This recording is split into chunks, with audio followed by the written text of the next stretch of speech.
राधे राधे प्यारे भक्तों, शाम सदाशिव चैनल में आप सभी का स्वागत है। आज हम आपके लिए लेकर आए हैं बृहस्पतिवार की व्रत कथा। तो आइए सुनते हैं। प्राचीन समय की बात है। भारत में एक राजा राज्य करता था। वह बड़ा प्रतापी तथा दानी था। वह नित्य प्रति मंदिर में भगवत दर्शन करने जाता था। वह ब्राह्मण गुरु की सेवा किया करता था। उसके द्वार से कोई भी याचक निराश होकर नहीं लौटता था। वह प्रत्येक गुरुवार को व्रत रखता, पूजन करता था, हर दिन गरीबों की सहायता करता था। परंतु यह सब बातें उसकी रानी को अच्छी नहीं लगती थी। वह न व्रत करती और न ही किसी को एक भी पैसा दान नहीं देती थी। वह राजा से यह ऐसा करने को मना किया करती थी। एक समय की बात है, राजा शिकार खेलने वन को चले गए। घर पर रानी और दासी थी। उसी समय गुरु बृहस्पति साधु का रूप धारण कर राजा के दरवाजे पर भिक्षा मांगने आए। साधु ने रानी से भिक्षा मांगी तो वह कहने लगी, हे साधु महाराज, मैं इस दिन दान पुण्य से तंग आ गई हूँ और सब कार्य के लिए मेरे पति देव बहुत हैं। आप ऐसी कृपा करें कि सारा धन नष्ट हो जाए तथा मैं आराम से रह सकूं। साधु रूपी बृहस्पति देव ने कहा, हे देवी, तुम बड़ी विचित्र हो। संतान और धन को कोई दुखी नहीं होता है, इसको सभी चाहते हैं। पापी भी पुत्र और धन की इच्छा करता है। अगर तुम्हारे पास धन अधिक है तो भूखे मनुष्यों को भोजन कराओ, प्याऊ लगवाओ, ब्राह्मणों को दान दो, धर्मशालाएं बनवाओ, कुआं, तालाब, बावड़ी, बाग बगीचे आदि का निर्माण कराओ, निर्धनों को कुंवारी कन्याओं का विवाह कराओ, साथ ही यदादि करो। इस प्रकार के कर्मों से आपके कुल का और आपका नाम परलोक में भी सार्थक होगा। यह तुम्हें स्वर्ग की प्राप्ति होगी। परंतु रानी साधु की इन बातों से खुश नहीं हुई। उसने कहा, हे साधु महाराज, मुझे ऐसे धन की आवश्यकता नहीं जिसको मैं अन्य लोगों को दान देती फिरूं तथा जिसको रखने और संभालने में मेरा ही सारा समय नष्ट हो जाए।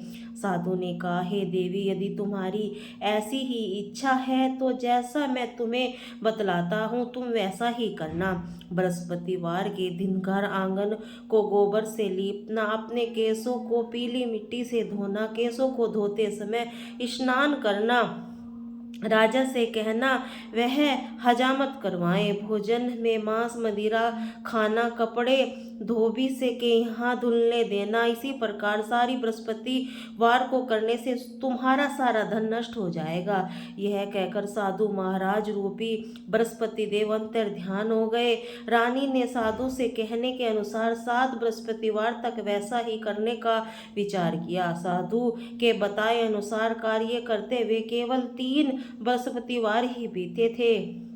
उसकी समस्त धन संपत्ति नष्ट हो गई। भोजन के लिए दोनों समय परिवार तरसने लगे, सांसारिक भोगों से दुखी रहने लगा।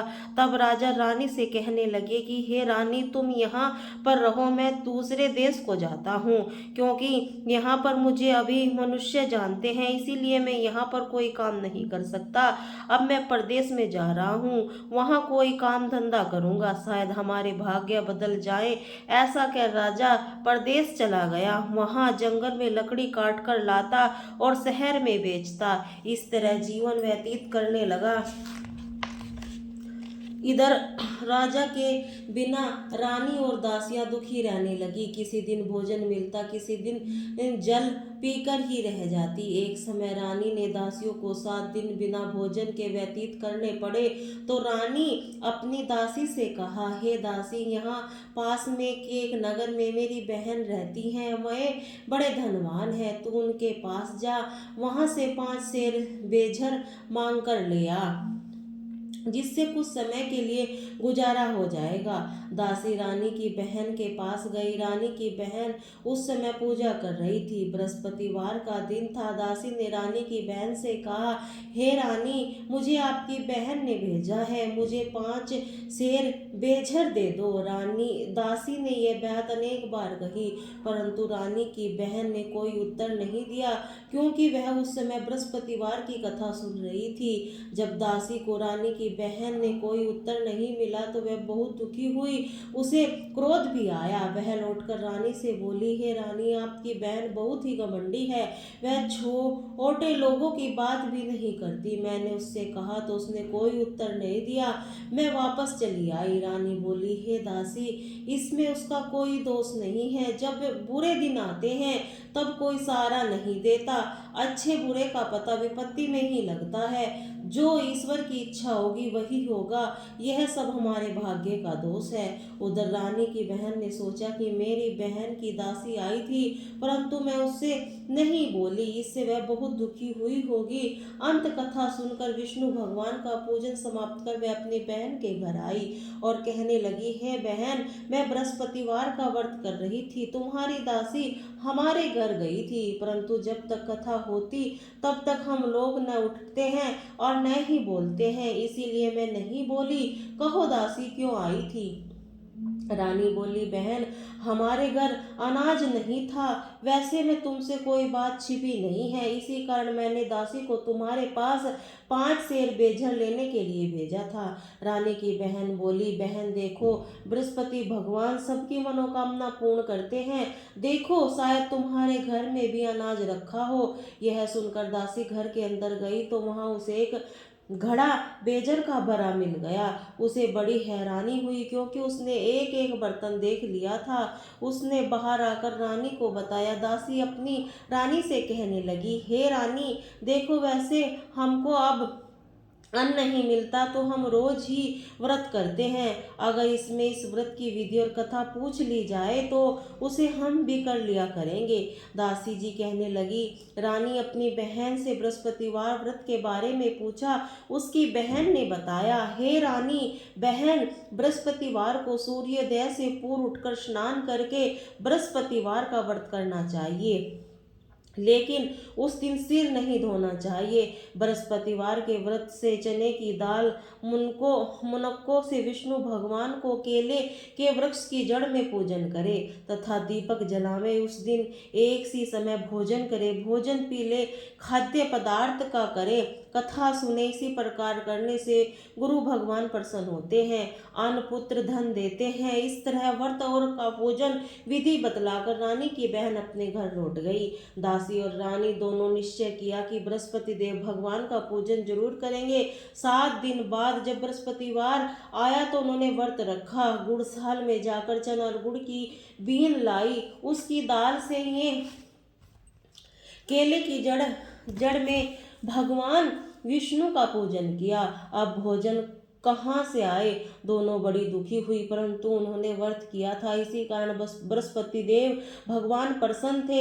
एक साधारण व्यक्ति के रूप में 2 थालों में सुंदर पीला भोजन लेकर आए। दासी को देकर बोले, हे दासी, यह भोजन तुम्हारे और रानी के लिए है, तुम दोनों करना। दासी भोजन पाकर बड़ी प्रसन्न हुई, रानी से बोले, रानी जी भोजन कर लो। रानी को भोजन आने के बारे में कुछ पता नहीं था, इसीलिए वह दासी से बोली, जा तू भी भोजन कर, क्योंकि तू हमारी व्यर्थ में ही हंसी उड़ाती है। दासी बोली, एक व्यक्ति अभी भोजन दे गया है। रानी कहने लगी, वह भोजन तेरे ही लिए दे गया है, तू भी भोजन कर। दासी ने कहा, वह व्यक्ति हम दोनों के लिए थालों में भोजन दे गया है, इसीलिए मैं और आप दोनों ही एक साथ भोजन करेंगी। फिर दोनों ने गुरु भगवान को नमस्कार कर भोजन प्रारंभ किया। उसके बाद वे प्रत्येक बृहस्पतिवार को गुरु भगवान का व्रत और पूजन करने लगी। बृहस्पति भगवान की कृपा से उनके पास धन धान्य हो गया, परंतु रानी फिर पहले की तरह से ही आलस्य करने लगी। जब दासी बोली, देखो रानी, तुम पहले भी इसी प्रकार आलस करती थी, तुम्हें धन के रखने में कष्ट होता था, इसी कारण सभी नष्ट हो गया। अब गुरु भगवान की कृपा से धन मिला है, फिर तुम्हें आलस्य होता है। बड़ी मुसीबतों के बाद हमने यह धन पाया है, इसीलिए हमें दान पुण्य करना चाहिए। तुम भूखे मनुष्यों को भोजन कराओ, प्याऊ लगवाओ, ब्राह्मणों को दान दो, कुआं तालाब बावड़ी आदि का निर्माण कराओ, मंदिर पाठशाला बनवाकर दान दो, कुंवारी कन्याओं का विवाह करवाओ, धन को शुभ कार्यों में खर्च करो, जिससे तुम्हारे कुल का यश बढ़े तथा स्वर्ण प्राप्त हो, पितृ प्रसन्न हो। दासी की बात सुनकर रानी इसी प्रकार के कर्म करने प्रारंभ किए, जिससे उसका काफी यश फैल गया। एक दिन रानी और दासी आपस में विचार करने लगी, न जाने राजा किस दशा में होंगे, उनकी कोई खोज खबर नहीं है। गुरु भगवान ने उन्हें प्रार्थना की, हे भगवान। रात्रि में राजा को स्वप्न में कहा, हे राजा उठ, तेरी रानी तुझको याद करती है, अब पहले अपने देश को लौट जा। राजा प्रातःकाल उठकर जंगल से लकड़ियां काटकर लाने के लिए जंगल की ओर चल पड़ा। जंगल से गुजरते हुए वह सोचने लगा, रानी की गलती से कितने दुख भोगने पड़े, राजपाट छोड़कर उसे जंगल में आकर रहना पड़ा, जंगल में लकड़ियां काटकर उन्हें बेचकर गुजारा करना पड़ा। उसी समय उस जंगल में बृहस्पति देव एक साधु का रूप धारण कर आए और राजा के पास आकर बोले, हे लकड़हारे, तुम इस सुनसान जंगल में किस चिंता में बैठे हो, मुझे बतलाओ। यह सुन राजा के नेत्रों में जल भर आया और साधु की वंदना कर बोले, हे प्रभु, आप सब कुछ जानने वाले हैं। इतना साधु की वंदना कर बोला, हे प्रभु, आप सब कुछ ही तो जानते हैं। इतना कहकर राजा ने साधु को अपनी संपूर्ण कहानी सुना दी। महात्मा और स्वभाव में ही दयालु होते हैं। हे राजा से बोले, हे राजा, तुम्हारी पत्नी ने बृहस्पति देव की प्रतिराधना किया था, जिसके कारण तुम्हारी यह दशा हुई है। अब तुम किसी प्रकार की चिंता मत करो, भगवान तुम्हें पहले से भी अधिक धन देंगे। देखो, तुम्हारी पत्नी ने बृहस्पतिवार का व्रत करना प्रारंभ कर दिया है। अब तुम बृहस्पतिवार का व्रत करके चने की दाल व गुड़ और जल के लोटे में डालकर केले के पत्ते से भगवान विष्णु का पूजन करो। फिर कथा को यह सुनो, भगवान तुम्हारी सब मनोकामना को पूर्ण करेंगे। साधु को प्रसन्न देखकर राजा बोला, हे प्रभु, मुझे लकड़ी बेचकर इतना पैसा नहीं मिलता जिससे भोजन करने के उपरांत कुछ बचा सकूं। मैंने रात्रि में अपनी रानी को व्याकुल में देखा है, मेरे पास कोई साधन नहीं जिससे समाचार जान सकूं। फिर हे बृहस्पतिवार की कौन सी कहानी कहूं या सुनूं कि दिन मुझे रोजाना की तरह लकड़ियां लेकर शहर में जाओ, तुम्हें रोज से 2 गुना धन प्राप्त होगा, जिससे तुम भली भांति भोजन कर लोगे और बृहस्पति देव की पूजा का सम्मान भी आ जाएगा। बृहस्पतिवार की कथा इसी प्रकार है। बृहस्पति देव की अगली कथा। प्राचीन काल में एक साधु ही निर्धन ब्राह्मण था, उसके कोई संतान नहीं थी। वह नित्य पूजा पाठ करता, परंतु उसकी स्त्री बहुत मलिनता के साथ रहती थी। वह स्नान करती और किसी देवता का पूजन करती, प्रातःकाल उठते ही सर्वप्रथम भोजन करती, बाद में कोई अन्य कार्य करती। ब्राह्मण देवता बहुत दुखी रहते थे, पत्नी को बहुत समझाते किंतु उसका कोई परिणाम न निकलता। भगवान की अनुकंपा से एक समय उस ब्राह्मण की पत्नी गर्भवती हो गई। 10वें महीने में एक सुंदर कन्या का जन्म दिया। निर्धन ब्राह्मण कन्या के जन्म से बहुत दुखी हुआ। धीरे धीरे ब्राह्मण की कन्या बड़ी होने लगी और बचपन से ही उस कन्या की रुचि भगवान विष्णु की पूजा में थी। वह प्रातः उठते ही स्नान आदि करके भगवान विष्णु की पूजा करके मंदिर को जाती थी। बृहस्पतिवार को ही व्रत करके विधिवत पूजा पाठ करती थी। पूजा पाठ के बाद वह पढ़ने के लिए पाठशाला में जाती थी। फिर घर में चलते हुए मुट्ठी भर साथ लेकर जाती और पाठशाला के रास्ते में थोड़े थोड़े जौ गिराती जाती थी। जब वह पाठशाला से घर लौटती तो जौ के वह दाने सोने के बदले वे मिलते थे। लड़की सभी सोने के दानों को बीन लाती थी।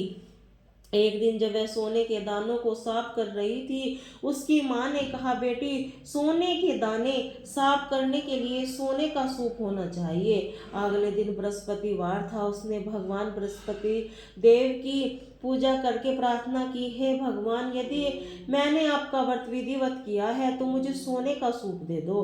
भगवान बृहस्पति देव ने उसकी मनोकामना पूर्ण करने का वचन दिया। पाठशाला से लौटते समय उसके रास्ते में सोने का सूप पड़ा हुआ मिला। वह घर लौटकर सोने का सूप अपनी माँ को दिखलाया। वह सोने के दाने साफ करने लगी। उसी समय नगर का राजकुमार उसके यहाँ पास से गुजरा। उस सुंदर लड़की को सोने के सूप में जो जौ साफ करती देखा राजकुमार उस पर मोहित हो गया। महल में लौटकर राजकुमार ने राजा से उस लड़की के विवाह करने की इच्छा प्रकट की। राजा ने ब्राह्मणों को महल में बुलाकर राजकुमार से उसकी लड़की के विवाह की बात कही। ब्राह्मण तैयार हो गया। धूमधाम से उस लड़की का विवाह राजकुमार से हो गया। दुल्हन बनकर ब्राह्मण की लड़की महल में चली गई। लड़की के चले जाने से ब्राह्मण फिर से निर्धन हो गया। उसे कई कई दिन भोजन भी नहीं मिलता था। बहुत दुखी होकर ब्राह्मण एक दिन अपनी लड़की के पास गया। अपने पिता से निर्धनता का समाचार सुनकर उसे बहुत सा धन देकर पिता को विदा किया। उसी धन से ब्राह्मण के कुछ दिन तो आराम से गुजर गए, लेकिन जल्दी ही फिर भूखों मरने की हालत हो गई। ब्राह्मण अपनी लड़की से धन लेने के लिए फिर महल में पहुंचा। लड़की ने पिता को बुरी हालत देखकर कहा, पिताजी, आखिर आप कब तक मुझसे धन लेकर जीवन यापन करेंगे? आप कोई ऐसा उपाय करो, क्यों नहीं करते जिससे आपका धन धान्य संपत्ति से भर जाए? ब्राह्मण ने कहा, मैंने तेरी माँ को बहुत समझा लिया है, वह उसकी समझ में कुछ नहीं आता। उसका फूहड़पन नष्ट हो तो घर की निर्धनता भी दूर हो जाए।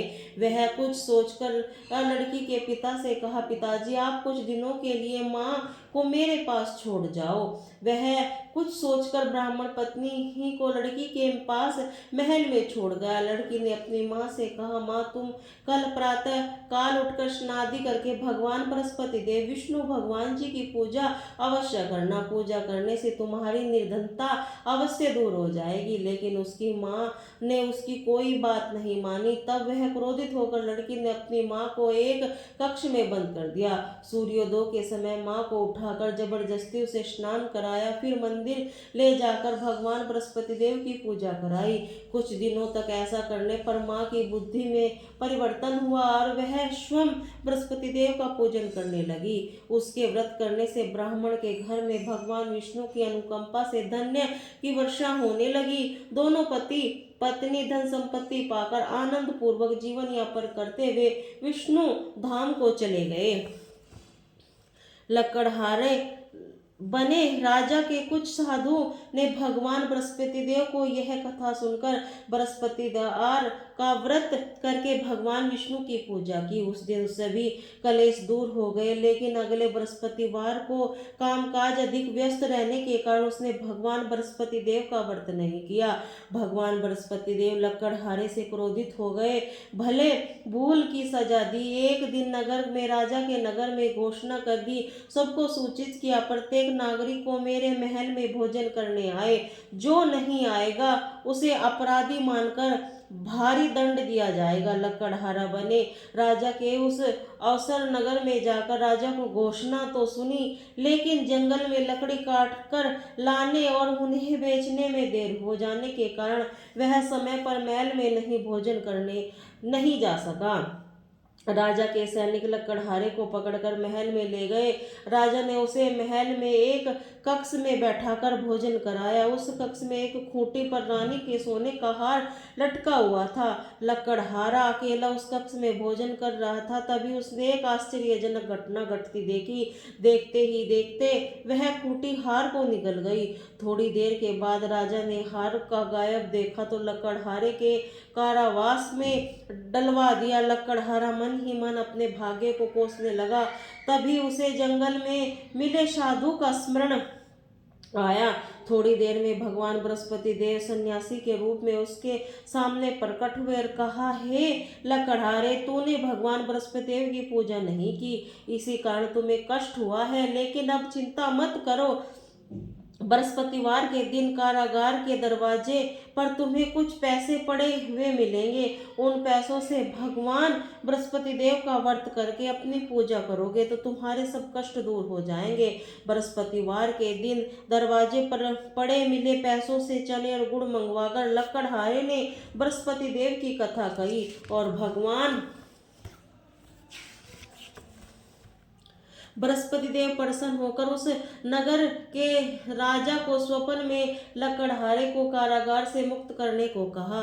और सुबह राजा ने अपनी कक्ष में आकर देखा तो खूंटी पर रानी का हार टंगा दिखा। राजा ने लकड़हारे को मुक्त कर दिया, उसे धन और आभूषण देकर विदा किया। लकड़हारा बना राजा उस नगर में चलकर अपने नगर में जा पहुंचा। उसी समय कुएं, धर्मशाला, बाग बगीचे देखकर बहुत प्रसन्न हुआ। राजा ने किसी से पूछा, ये कुएं धर्मशाला किसने बनवाई है? सबसे उसने बताया कि यह सब रानी और उसकी दासी ने बनवाई है।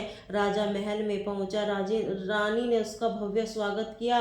तब राजा ने निश्चित किया कि सप्ताह में एक बार सभी बृहस्पति देव का पूजन करते हैं, परंतु मैं प्रतिदिन व्रत किया करूंगा तथा दिन में 3 बार कथा कहा करूंगा। अब राजा हर समय दुसाले में चने की दाल बांधे रहता था। दिन में 3 बार बृहस्पति देव की कथा कहता। कुछ दिनों के बाद राजा को अपनी बहन की याद आई। एक दिन वह घोड़े पर सवार होकर राजा अपनी बहन से मिलने चल दिया। तभी राजा नगर के बाहर पहुंचा था तो उसने कुछ लोगों को एक शव को ले जाते हुए देखा। राजा का स्मरण हो आया कि राजा सबसे किसी को बृहस्पति देव की व्रत कथा नहीं सुनाई है। राजा ने उन लोगों को रोककर कहा, भाइयों, आप शव को ले जाने से पहले मुझसे बृहस्पति देव की कथा सुन ले। लोगों ने कहा। राजा क्रोधित होते हुए कहा, तुम पागल हो नहीं तो हो गए हो। लेकिन कुछ बड़े बड़े लोगों ने कहा, अच्छा भाई, साथ में चलते चलते तुम अपनी कथा भी सुना लो। राजा ने चलते चलते आधी कथा ही सुनाई थी। सब हिलने लगा। राजा की पूरी कथा सुनाते ही सब उठकर बैठ गया। लोगों में हैरानी से दांतों तले उंगली दबाई और अगले बृहस्पतिवार को भगवान बृहस्पति देव का व्रत करने पर कथा सुनने का निश्चय कर लिया। अब घोड़े पर सवार राजा चलते हुए एक किसान के पास पहुंचा। किसान अपने खेत में हल चला रहा था। राजा ने कहा, अरे भाई, मुझसे बृहस्पतिवार की कथा सुन लो। किसान झुंझलाकर बोला, अरे भाई, देख नहीं रहे हो कितनी देर तक तुम्हारी कथा सुनूंगा? उतनी देर में तो मैं पूरे खेत में हल कर लूंगा। राजा निराश होकर चलने लगा। तभी किसान के बैल लड़खड़ाकर जमीन पर जा गिरा। किसान के पेट में भी जोरों का दर्द होने लगा। उस किसान की पत्नी जब खाना लेकर आई, उसने किसान की इस बारे में पूछा। किसान ने एक घुड़सवार की पूरी कहानी सुनाई। किसान की पत्नी दौड़ते हुए राजा के पास आई। पहुंचकर हाथ जोड़कर बोली, भैया, मैं तुम्हारी कथा सुनने को तैयार हूँ। राजा ने उसके साथ खेत पर पहुंचकर बृहस्पतिवार की कथा सुनाई। सभी बैल उठकर खड़े हो गए। किसान के पेट का दर्द भी तुरंत ठीक हो गया। राजा अपनी बहन के घर पहुंचा तो उसकी बहन आओ भगत करती हुई अगले दिन सुबह उठकर राजा को देखा। वह घर के सभी लोग भोजन कर रहे थे। किसी भूखे बृहस्पतिवार की कथा सुनाए बिना राजा भोजन नहीं करता था। उसने बहन से कहा, बहन, क्या घर के कोई ऐसा व्यक्ति है जिससे अभी तक भोजन न किया हो? उसकी बहन बोली, भैया, हमारे घर में तो क्या आपको पूरे नगर में ऐसा कोई व्यक्ति नहीं मिलेगा जिसने सुबह सुबह भोजन नहीं किया हो। तब राजा ने बहन के घर से निकलकर एक नगर में बिना भोजन के व्यक्ति की तलाश की। वह गडरिये के घर में उसका बेटा बीमार होने के कारण भूखा रह गया था। राजा ने उसको जाकर बृहस्पतिवार की कथा सुनाई। कथा सुनते सुनते गडरिये का बेटा बिल्कुल ठीक हो गया।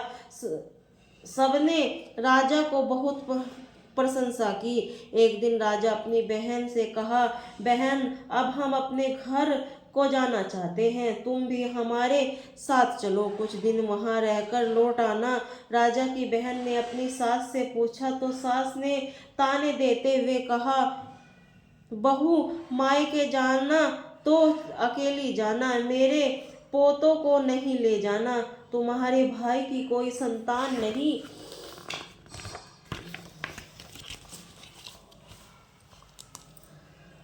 नहीं है। कहीं तुम्हारी भाभी मेरे पोते पर कोई जादू टोना तो न कर दे। दूसरी कक्ष में बहन की सास की बातें सुनकर राजा दुखी मन से अकेला ही अपने नगर को लौट गया। रानी के राजा से कहा, आप तो अकेले बहन को साथ नहीं लाए हो। यह बात कह रहे थे, फिर बहन की साथ क्यों नहीं लाए? तब राजा आप दुखी होते हुए कहा, रानी हम निसंतान है, इसीलिए हमारे कोई घर आना पसंद नहीं करता। रानी ने राजा को समझाया, हे प्राणनाथ, हमें बृहस्पति देव ने सब कुछ दिया है, अब भगवान बृहस्पति देव हमें संतान